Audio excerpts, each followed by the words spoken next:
We've discussed previously that in R there are 5 basic object classes. We have the object characters, which are strings of letters. We have complex. We have integers, which are whole numbers indicated with the letter L after the number.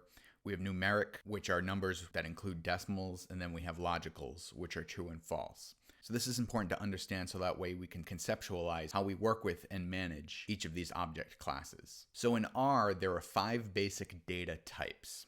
There are vectors, matrices, arrays, data frames, and lists. So I wanted to discuss how we can think about these also conceptually before we dive into what they are. A vector is a sequence of data elements of the same basic type. So if we think about something more familiar to us, such as an Excel spreadsheet, we can think about a vector as a series of the same data elements going across the column. So we can have a character vector, we can have a complex vector, we can have an integer vector, we can have a numeric vector, and we can have a logical vector.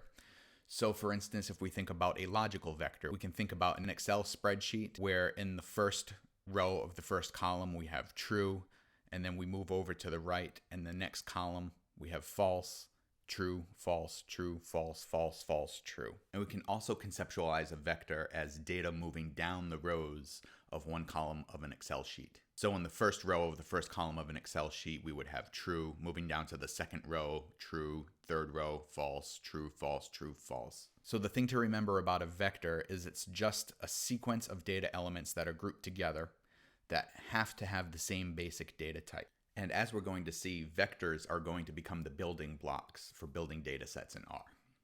Now, if we move on to a matrix is defined as a collection of elements of the same data type, such as numeric, character, or logical, arranged into a fixed number of rows and columns. So once again, if we think back to the Excel spreadsheet, the data that we're putting in the spreadsheet, it all has to be either logical, numeric, or integer for it to be considered a matrix. And the second key element of a matrix is that the rows and the columns are fixed. So in this picture here, we have 3 rows and 3 columns consisting of elements that are all of the same object class type.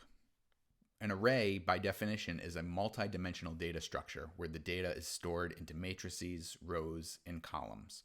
So we can think about array here as the same thing as a matrix, only we have to think 3-dimensionally about it.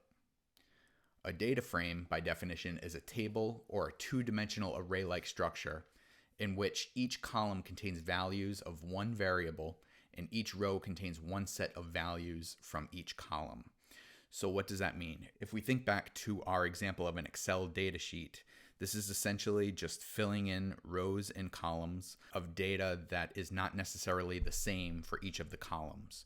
So as an example, you might collect some data on your students. The first column would be a student ID, which could be an integer class type. Your second column could be the name of the student, which would be a character class type. The third column could be whether or not they've taken private lessons in the past, which could be labeled as either true or false, which would be a logical. And then the fourth might be an SAT score, which would be a numeric score.